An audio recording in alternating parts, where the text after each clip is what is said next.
안녕하세요.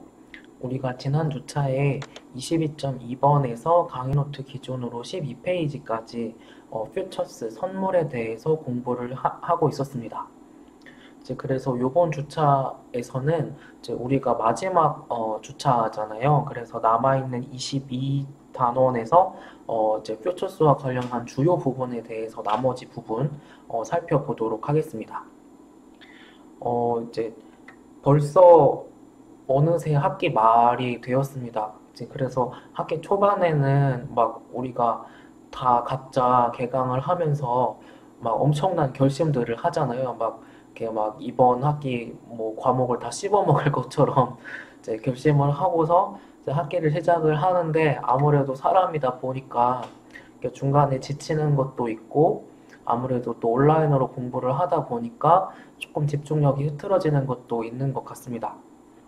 그래도 이렇게 학기 끝까지 오시느라고 정말 고생이 많았고, 이제 남아있는 우리 과목과 이제 다른 전공 과목의 기말고사만 잘 마무리하시고, 이제 조금 방학이니까 이제 조금 휴식을 취하시면서 이제 또 다음 기회가 되면, 또 어떤 다른 과목을 통해서 또 만날 수 있었으면 좋겠습니다.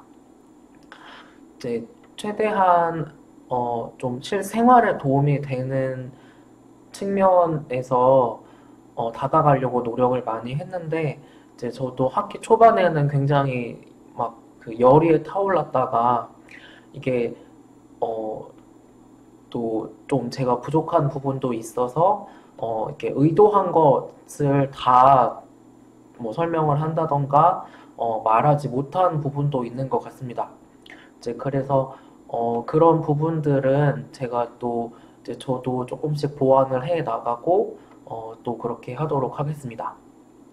이제 이번 학기 동안 경제금융 요 부분에 대해서 공부를 했는데 어려운 부분이 없죠. 물론 이제 어떤 단어라던가 개념이라던가 그런 게 조금 새로운 부분은 있지만 이제 이번 학기에 공부를 하면서 본 것처럼 그냥 어떤 새로운 개념, 어떤 새로운 금융 개념이 나올 때, 그냥 찾아보면 다 이렇게 찾아보고 읽어보면 이제 다 이해를 할 수 있는 이제 그런 수준입니다. 네, 그렇기 때문에 앞으로도 졸업을 하고 뭐 대학원을 가고 또 뭐 아니면 취업을 하게 된다 하더라도 실생활에서 다양한 경제나 금융 문제에 맞닥뜨리게 되었을 때 전혀 두려워하지 말고 이제 조금만 찾아보면 다 알 수 있는 것들이다. 이제 그렇게 쉽게 생각을 하고 이제 앞으로 경제나 금융 문제에 대해서 접근을 하시면 되겠습니다. 우리가 지난번에 여기까지 공부를 했습니다. 이제 그래서 선물 거래에서의 이제 마진 어카운트라는 것이 있다, 증거금 계좌라는 것이 있다라고 공부를 했었죠. 이제 그리고 이러한 선물의 경우에는 이제 데일리 세틀먼트를 한다. 그래서 일일 정산을 한다라고 했습니다. 이제 이렇게 데일리 세틀먼트 혹은 마킹 투 마켓을 하는 이유가 아무래도 선물 자체가 내가 미래의 어떤 특정한 시점에 어떠한 특정한 기초자산을 사거나 팔기로 약속을 한 거를 지금을 미리 약속을 한 거죠.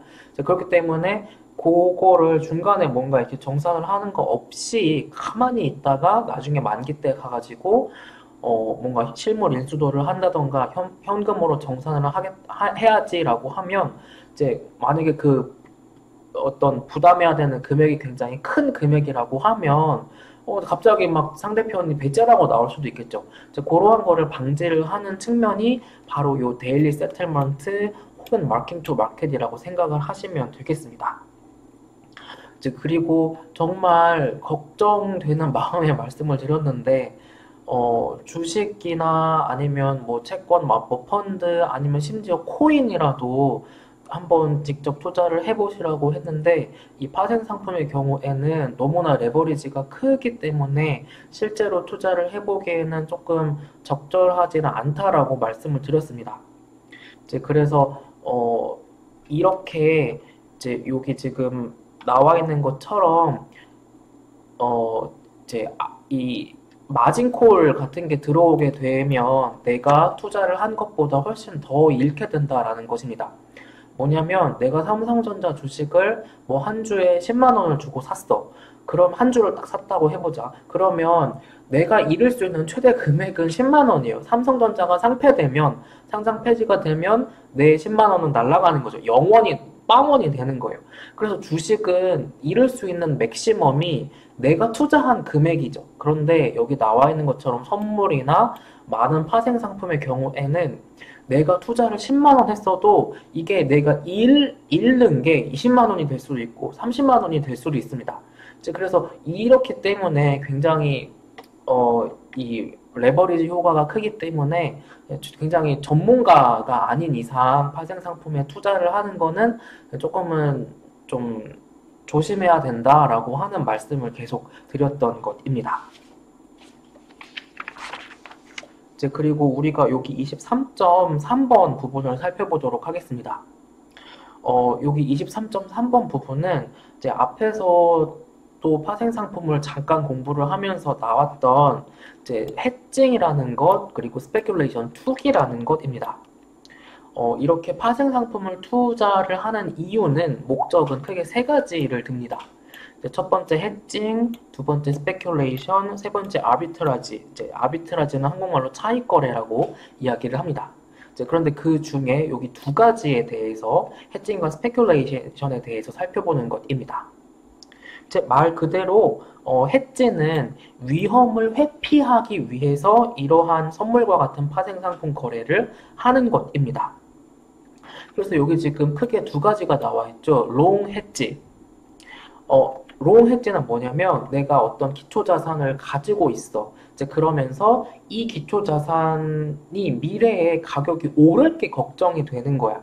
그러면 내가 얼마에 사기로, 그러니까 아무리 그때 가서 가격이 더 올라 있더라도 나는 그 가격에 딱 살 수 있는 거죠. 그래서 그렇게 해지를 하는 게 롱 해지입니다.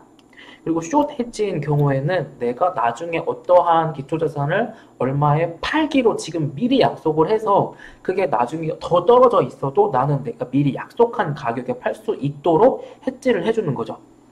그러니까 이 해지라는 거는 뭐냐? 내가 이게 어떤 밀이 될 수도 있고, 우리가 앞에서 예로 들었던 밀가루가 될 수도 있고, 아니면 주식, 아니면 주가 지수, 이게 어떠한 것이 됐든, 여기에 이렇게 기초 자산이라는 걸, 언더라잉 에셋을 내가 가지고 있으면서, 여기에 추가적으로 파생 상품을 롱이나 숏을 하면서 해지를 한다라는 것입니다. 그래서 해지는 뭐다? 여기 내가 언더라잉 에셋을 가지고 있고 이 위험을 회피하기 위해서 파생 상품을 추가로 더 거래를 하는 거가 해지예요. 그래서 그러한 거래를 하는 사람을 이하를 붙여가지고 해지를 하는 사람이라는 뜻입니다. 그런데 요 스페큘레이터는 뭐냐? 쉽게 말하면 요 언더라잉 에셋 없이 요 파생 상품만 거래를 하는 사람을 스페큘레이터라고 생각을 하시면 됩니다. 뭐냐면 여기서 선물로 보고 있으니까 우리가 이제 퓨처스를 롱 포지션을 거는 사람은 이거 앞으로 가격이 오를 것 같으니까 요 이제 롱 포지션을 들어가면 그때 가서 가격이 예를 들어 150이 됐다고 해보자. 그런데 아싸 나는 100에 이제 사기로 롱하기로 선물을 미리 사놨던 거죠. 그러면 나는 요 과정에서 요 50만큼이 그냥 이익이 되는 거예요. 그래서 여기 지금 이렇게 언더라인 에셋 없이 선물에 대해서 롱을 해놓는 것은 이거 앞으로 가격 오를 거에 베팅을 하는 거고 투기를 하는 거고, 숏은 앞으로 이게 가격이 내려갈 거야 라고 하는 거에 베팅을 하는 거라고 할 수가 있겠습니다. 그래서 이렇게 언더라잉 에셋 기초 자산을 가지고 있으면서 파생 거래를 하는 거면 해지라고 하고 쉽게, 그리고 요런 어떤 언더라잉 에셋 없이 파생만 거래를 하는 사람을 투기자라고 한다라는 것입니다. 그리고 여기 지금 제가 첫 번째로 올려드린 강의 노트에는 없는데 제가 강의 노트를 추가적으로 다시 한번 더 드리도록 하겠습니다. 그래서 여기 이그젬플 22.5번이 바로 이 해지라는 게 어떠한 역할을 하는지를 보여주는 모습이 되겠습니다. 그래서 여기 지금 막 설명이 길게 나와 있는데 이게 획집만 딱딱딱 보면 지금 이 사람은 어떤 석유, 원유와 관련한 뭔가 어떤 영업, 비즈니스를 하는 사람이에요. 그래서 지금 어떠한 것이 걱정이 되냐면 나중에 가서 내가 이 원유를 팔아야 돼. 그런데 이게 그때 가서 팔 때 보니 가격이 막 급락해 있으면 굉장히 나는 손해를 많이 보는 거죠. 이제 그래서 지금 매도 해지를 하려고 하는 상황입니다. 이제 그런데 그래서 총 이 사람은 지금 10만 배럴의 오일을 그러니까 원유를 지금 그때 가서 팔 건데 이게 지금 이 오일 퓨처스 그러니까 원유 선물의 경우에는 이 한 계약당 1000배럴에 대한 거래가 이루어져요. 이제 그래서 지금 이 10만 배럴을 내가 지금 이거에 대해서 해지를 하려면 이 1000배럴에 대한 계약을 이제 100개를 이제 총 숏 포지션을 걸어야 되는 거죠. 이제 그래서 여기 지금 1000 곱하기 100을 하게 되면 이렇게 10만이 되는 거죠. 이제 그리고 지금 이 상황을 조금 간단하게 살펴보고자 미래의 오일 가격은 실제로 51달러 혹은 52달러, 53달러 요 세 가지만 요 세 가지 케이스 경우의 수만 있다라고 이제 단순화를 했습니다. 이제 그러면 이 사람은 지금 어떻게 되냐면 미래에 오일 가격이 52달러가 될 수도 있겠고 51달러가 될 수도 있고 53달러가 될 수도 있습니다. 이제 그러면 만약에 미래에 가서 오일 가격이 51달러가 됐다라고 해봅시다. 지금 이 상황에서 이분은 지금 이거를 52달러에 매도할 수 있기로 그렇게 이제 선물 거래를 한 거예요. 그렇기 때문에 지금 요 51달러의 경우에는 여기 지금 선물에서 지금 이렇게 10만 만큼의 이익이 발생을 하는 것이라고 할 수가 있겠습니다. 그리고 요 기초자산 자체에서는 이렇게 51 곱하기 이제 요렇게 한 것만큼이니까 요거 두 개를 합치면 여기 총 요만큼이 이제 나에게 들어오게 되는 총 어떤 금액이라고 할 수가 있겠죠. 이제 그러고 여기 세 번째 경우의 수로 만약에 오일 가격이 53달러가 됐어. 이제 그러면 나는 이 경우에는 오히려 이렇게 선물해서 손실을 보게 되는 거죠. 나는 가격이 이렇게 53이 될 것까지는 생각을 안 했다는 거예요. 그래서 지금 선물에서는 오히려 손실을 보지만 이제 현물에서 오히려 이거를 더 조금 비싸게 이렇게 50 곱하기 53을 해서 팔게 됨으로써 총 내가 받게 되는 금액이 마찬가지로 동일한 금액입니다. 그리고 당연히 마찬가지로 52일 경우에는 여기 선물에서 0만큼의 이제 프로핏 혹은 로스가 나기 때문에 여기 요만큼의 금액이 나에게 총 들어오는 금액이 되겠습니다.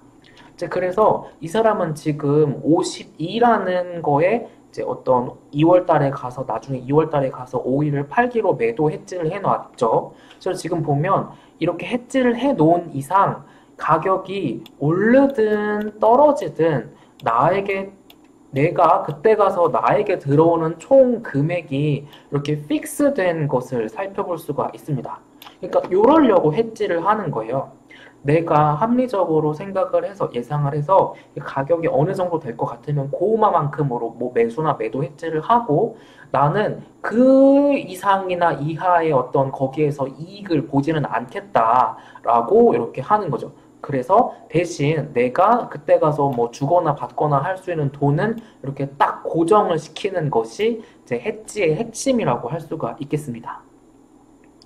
그래서 이렇게 이그젬플 22.5번처럼 하는 것이 해지구나 라고 하는 것을 알 수가 있겠습니다. 그리고 추가적으로 나오는 게 요 베이시스라고 하는 것이 나옵니다. 우리가 앞에서 이렇게 스페큘레이트, 즉 선물을 이용해서 투기를 할 때에 이게 앞으로 가격이 미래에 오를 거에 베팅을 할 수도 있고 아니면 내릴 거에 베팅을 할 수도 있고 그래서 이 방향성에 대해서 베팅을 할 수 있다라고 했죠. 그런데 이게 또 어떠한 게 추가적으로 있냐면 여기 베이시스라는 것이 있습니다. 베이시스라고 하는 건 뭐냐면 이제 선물 가격 빼기 이제 현물 가격 한 게 요 베이시스입니다. 그래서 우리가 여기 지금 우리 교과서에서는 이렇게 이제 선물 빼기 요 스팟 프라이스 이렇게 정의를 했는데 이게 어느 또 상황에 따라서는 이게 이렇게 현물 빼기 선물로 디파인이 되는 경우도 있긴 합니다. 이제 그렇지만 우리가 이번 교과서에서는 이제 조금 더 일반적으로 베이시스는 뭐를 의미한다? 아, 선물 빼기 스팟을 의미를 하는구나 라고 기억을 하시면 되겠습니다.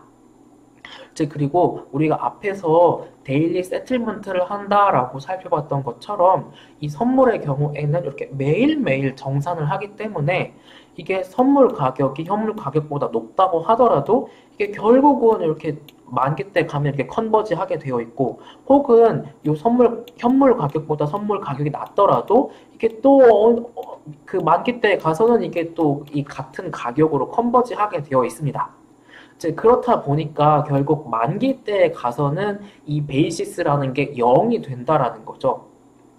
이제 그래서 우리가 앞에서 봤던 컨버전스 프로퍼티를 굳이 식으로 표현을 해보자면 이렇게 라지 FT 빼기 라지 PT가 제로가 된다라고 하는 것입니다. 이제 그런데 이게 어떠한 시장의 일시적인 경제적 이벤트, 그러니까 뭐 경제 위기라던가 아니면 뭐 북한이 미사일을 갑자기 쐈어. 아니면 뭐 갑자기 코로나 바이러스의 신종 변이 바이러스가 또 발견돼서 무슨 인도처럼 무슨 환자가 갑자기 막 늘고 있어. 아니면 뭐 금융시장에 갑자기 무슨 안 좋은 일이 발생했어. 이러한 경우에는 이렇게 FT 빼기 PT가 0이 되지 않을 수도 있습니다. 즉 그러한 위험을 요 베이시스 리스크라고 이야기를 합니다. 즉 그런데 이게 이렇게 한편으로는 베이시스 리스크라고 하는데 여기 우리가 앞에서 옵션에서도 한번 나왔었는데 여기 캘린더 스프레드라고 하는 어떤 거래 방법 중에 하나입니다. 즉 그래서 여기 지금 보면 그러니까 지금 두 개 거래를 하는 건데, 한 선물에서는 지금 롱 포지션을 택하고, 그런데 이게 기초자산은 같은 건데, 만기가 다른 선물에 대해서 한쪽에 가서는 숏 포지션을 하는 겁니다. 이제 그런 식으로 이 선물과 그 선물 간의 이제 어떤 차이, 베이시스에 베팅을 하는 거죠. 그래서 이게 만기까지 가면서 이 베이시스가 줄 건지, 혹은 늘 건지에 대해서 베팅을 하는 거래 방법이 선물에서의 캘린더 스프레드 포지션이라고 할 수가 있겠습니다. 그래서 내가 예상을 한 것처럼 이렇게 움직이면 또 이익을 본다던가 할 수도 있겠고, 또 반대로 움직이면 손해를 볼 수도 있겠죠. 요렇게, 앞에서처럼 선물이 오를 거다 아니면 내릴 거다, 기초자산이 오를 거다 내릴 거다라고 이 방향성에 베팅을 하는 경우도 있고, 여기 지금 베이시스를 가지고 본 것처럼 이렇게 베이시스가 늘 거다 줄 거다라는 식으로 이렇게 지금 선물과 선물이 될 수도 있고 이게 선물과 현물이 될 수도 있고, 아무튼 요 두 개의 어떤 가격 차이에다가 베팅을 하는 방법도 있다라고 이렇게 두 가지가 있다라고 생각을 하시면 이제 되겠습니다. 그래서 여기 지금 베이시스를 보면 딱 뭐가 생각이 나냐면, 이게 정확한 비율은 아닌데 지금 우리나라에서 거래되는 비트코인 가격이 해외 거래소들에서 거래되는 비트코인 가격보다 비싸다면서요. 그래서 해외 거래소에서 비트코인을 사가지고 그거를 전자지갑으로 이렇게 전송을 해가지고 우리나라 거래소에 가져와서 우리나라 거래소에서 팔면 나는 그 과정에서 그냥 돈을 버는 거죠. 예를 들어 해외 거래소에서는 지금 비트코인이 100만 원이야. 근데 우리나라에서는 지금 비트코인 가격이 150만 원이야. 그러면 100만 원에 사다가 나는 150만 원에 우리나라 거래소에서 팔면 수수료 제외하면 나는 그냥 50만 원을 그냥 앉아서 돈을 버는 거예요. 이렇게 그렇게 이제 비유를 하면 이제 여기 베이시스라는 거를 이제 그렇게 유사하게 생각을 하시면 되겠습니다. 그리고 우리가 여기 22.4번 부분은 이제 이와 같은 선물 거래 가격, 그러니까 앞으로 내가 미래에 이거를 얼마에 사기로 얼마에 팔기로 이제 그 약속하는 가격, 그 F 값이 어떻게 이제 정해지는지에 대한 부분이 22.4번 부분입니다. 그런데 우리가 요 22.4번 부분은 이제 조금 조금 디테일한 부분이라고 생각되기도 하고, 이제 또 시간 관계상 우리가 23단원 부분에 수압이라는 것까지 한번 살펴보기 위해서 이제 여기 22.4번 부분은 좀 이제 우리 수업 범위에서는 넘어가도록 하겠습니다.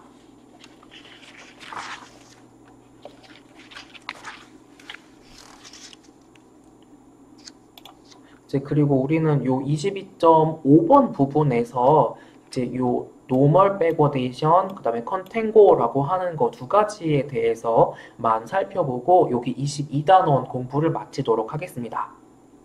우리가 앞에 22.4번 부분에서 이제 요 퓨처스의 프라이싱 혹은 밸류에이션이 어떻게 되는지를 생략을 했기 때문에 여기 22.5번 부분에서도 약간 그게 이어지는 측면이 있습니다. 이제 그래서 그 프라이싱 혹은 밸류에이션에 대한 부분은 제외하고 이제 이 선물과 관련해서 요 노멀 백워데이션과 컨탱고라는 용어는 굉장히 많이 나오는 용어이기 때문에 이제 요 두 가지에 대해서 간단하게 보고 마무리하도록 하겠습니다. 우리가 앞에서 살펴봤던 것처럼 이제 만기 때에 가서는 요 F와 이제 요 스팟 가격이 이렇게 컨버지 하게 된다라고 살펴봤습니다. 이제 그런데 이게 만기가 많이 남아있을 경우에는 아직 컨버지를 하지 않은 상황이라는 거죠. 이제 그래서 요 두 개, 그래서 이게 이제 선물 가격이 현물 가격보다 더 큰지 아니면 이 현물 가격이 선물 가격보다 더 큰지를 이렇게 노멀 백워데이션, 컨탱고 이렇게 두 가지로 구분을 해서 이름을 붙여서 이야기를 합니다. 이제 그래서 여기 지금 나와 있는 것처럼 현물 가격보다 선물 가격이 더 비싼 상태에 있는 상황이다라고 하면 지금 컨탱고라고 이야기를 하고, 반대로 오히려 선물 가격이 이제 이 현물 가격보다 낮게 지금 형성이 되어 있으면 노멀 백워데이션이다라고 이야기를 합니다. 이제 이게 우리 교과서에 나와 있는 데피니션이고 요걸로 기억을 하시면 되는데, 이제 우리가 앞에서 베이시스도 어떤 때는 이게 F 빼기 P를 이야기할 때도 있고 어떤 때는 또 P 빼기 F로 정의를 할 때도 있다라고 말씀을 드렸잖아요. 근데 우리는 요걸로 기억을 한다라고 말씀을 드렸었는데, 이게 마찬가지로 이게 또 어떤 상황에서는 지금 이 컨탱고가 오히려 그 P가 F보다 더 큰 상황을 컨탱고라고 얘기하는 경우도 있고, 어떤 선물이냐에 따라서 이게 지금 노멀 백워데이션도 우리 교과서와 반대로 이게 또 오히려 F가 더 큰 경우를 노멀 백워데이션이라고 이야기하는 선물도 있습니다. 이제 그런데 우리는 조금 더 일반적인 케이스인 컨탱고, 우리 교과서에서 디파인 해준 거에 따라서 컨탱고는 요 F가 더 큰 거, 노멀 백워데이션은 F가 더 작은 거, 요렇게 이제 요 주요 용어 두 가지에 대해서 이제 마지막으로 살펴보고 요 22단원을 마무리하도록 하겠습니다. 네, 그래서 우리가 요렇게 22단원에 대한 공부를 여기까지 마치도록 하겠습니다.